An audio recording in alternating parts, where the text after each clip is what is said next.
Jazzcast Pros. Hello and welcome back to High Vibe Table Talks. This is your host, Marshawn Hargrave. And one thing that I am reminded of this time of year, every year, is that marketing works and you're not doing enough of it. Unless you have been living under a rock, you are seeing all of the ads for the holidays. I mean, especially around Black Friday, there were a ton, Cyber Monday. But now, even more so as we're creeping closer and closer to the holidays, I mean, companies are spending billions of dollars to get you to buy their stuff. What should that tell you as the entrepreneur? Because I'm assuming if you're listening to this podcast, you don't have thousands and thousands of dollars to pour into marketing. But good news, there are free platforms out there that you can market your stuff. Is it going to get on as many eyeballs as you want it to? Definitely not. But I think that one of the biggest reminders, and I was just listening to a podcast the other day, and I don't know if they did this on purpose or on accident, but they had ads in the podcast, and it was for two different things. And so they played ad one, and then they played ad two, and then they played ad one again, and then they played ad two again. And it gave me pause, and I have heard that sometimes they play ads back to back because you'll be like, wait, I just heard that. And because a lot of times when you're on commercial, then you aren't paying attention to the ads. But when you hear it twice in a row, it makes you actually pay attention. And so it makes you bring into your conscious mind, oh, I am listening to this ad for this thing. I don't know if anybody from, especially if you're in upstate New York, you remember Billy Fusillo, RIP, but he owned a bunch of car dealerships. He's a fascinating case study. And if you ever want to hear stories about him, because I previously worked with car dealers, and so I have a couple stories on him. But anyways, he would have these commercials and he would just say, "It's huge, Rochester, huge."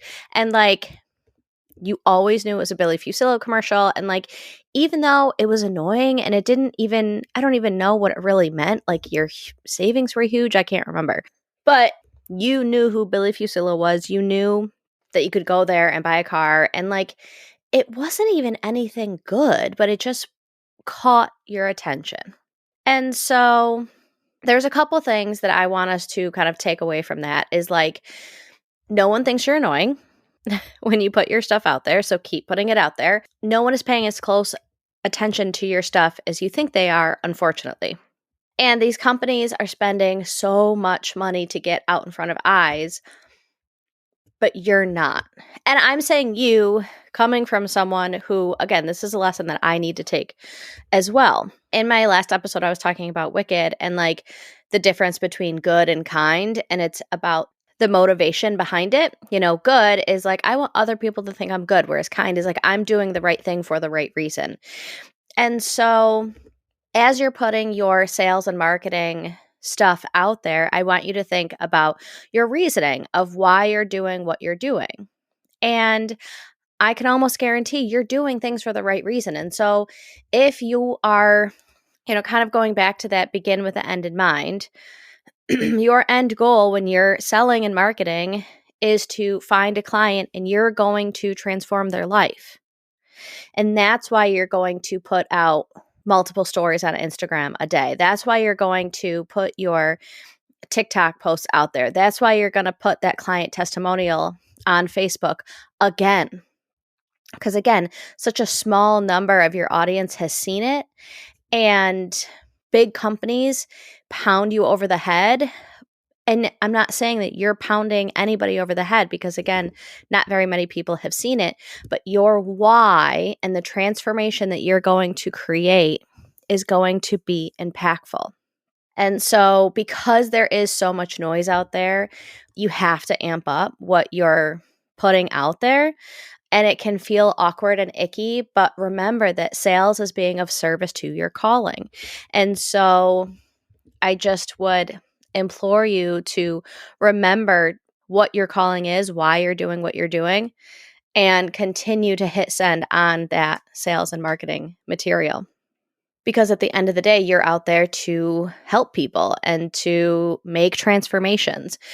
In my sales course, the first part of it is prep, and we talk about mindset. And so, as you're creating your material, as you're getting your marketing materials, your sales materials ready for this holiday season, sit and think back. I actually have a folder on my desktop where I have like client testimonials where someone was like, "Oh my God, I'm so glad I worked with you. This was so incredible. I can't believe I did this. Thank you for helping me."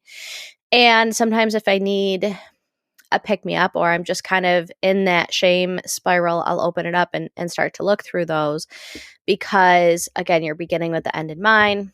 You're connecting all of this material back to who you are helping. You're not just hyping yourself up, you're helping people. And using that as your energy, it's going to come across. Your intention is going to come across when you start in the intentionality of, I am helping people. I am here to serve. I am here to create transformation.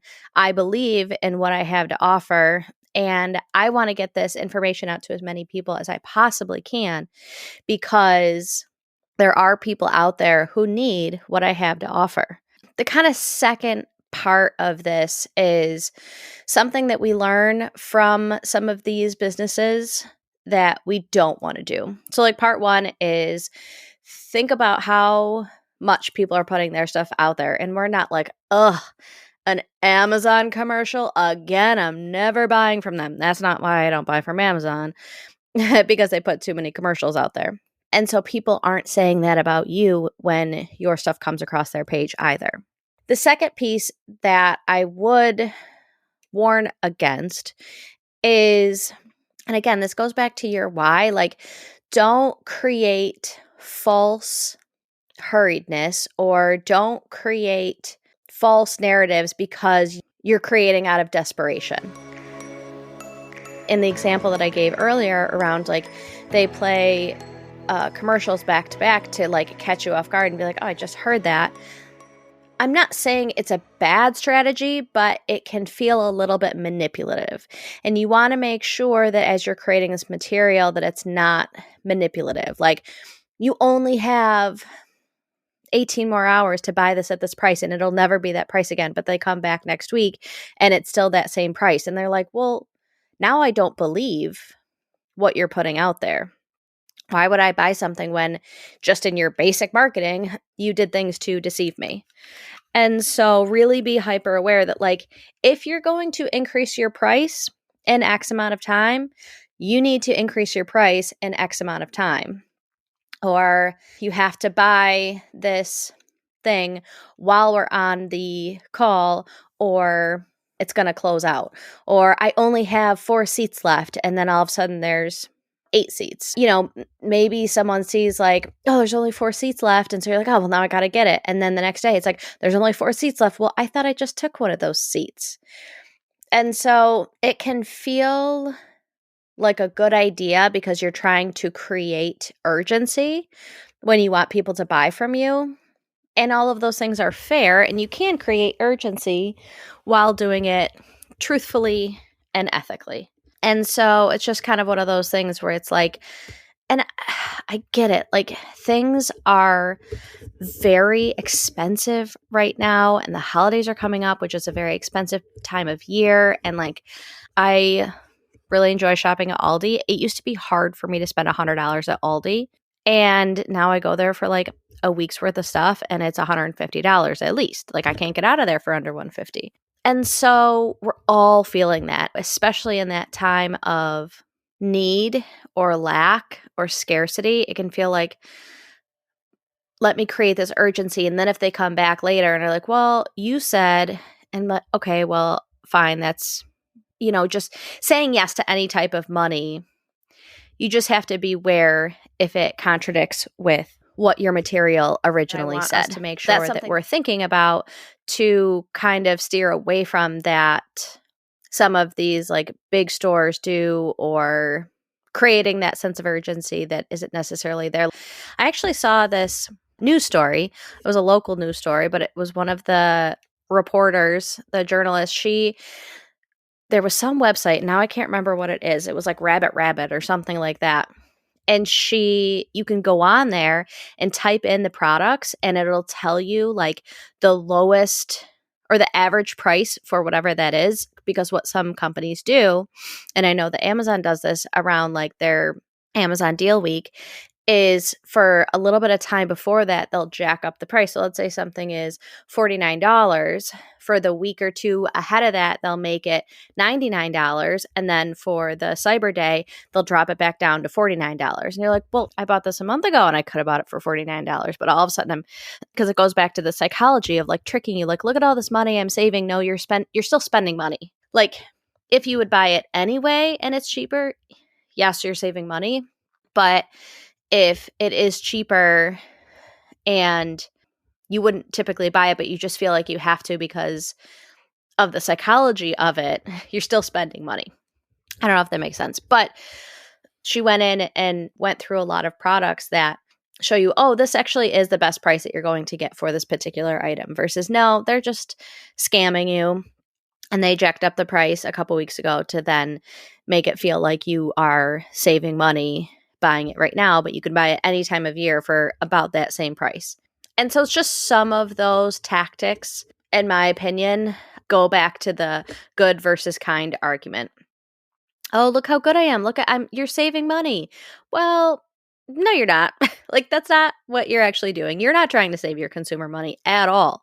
You are using psychology to manipulate them into feeling the sense of urgency to buy this right now. And so lean into sales being of service to your calling and do things in an ethical way and not just pressure out of scarcity, which again, like when you have to put food on your table, when you have to like pay your rent or your mortgage or put gas in your car, how can you not feel scarcity in that? But really living into your purpose. And the last thing that I want to mention about this is, if possible, when possible during this season, to shop small. I actually put a thread out the other day saying I had not done a lot of Christmas shopping and I had like my Christmas money budget set aside and I really wanted to focus on buying small. And I had all these incredible Etsy shop owners. Most of them were Etsy. Some had their own website that they sent me to. And I got to spend like not all of my, but a good chunk of my Christmas budget from those posts. And it just like, and the messages I got, like, thank you so much. Like, this means so much that you purchased for me. And like, when you buy from Amazon, when you buy from like bigger box stores, the creator isn't feeling the impact of that at that moment. But like when I hit purchase on Etsy, like I could see through the messages the impact it was making. And again, like I don't have a big budget, but I do have a Christmas budget and it's not going to depend on me putting food on the table. And so I know I'm saying this from a more privileged place than others out there. But I just would, as much as you can, try to shop small, try to shop local, because the impact that it has on the entrepreneur, the creative, the creator is really, really big. And the ripple effect you have when you shop small and shop local is bigger, I think, than you could ever imagine. Like when I sold my first sales course, I called my dad and I started crying because I was so happy. And I came home and told my husband, I was like, I sold my first sales course. Like it just, the ripple effect you have is so much bigger. And so even if you can spend a percentage of your budget for the holidays on shopping small and shopping local and just being a little bit more intentional about where you're putting your dollar, that would really mean a lot. And so I just want to bring a little bit of attention to that. That is all I have for today. Thank you so much for listening. And until next time, remember that big dreams and small steps will transform your life.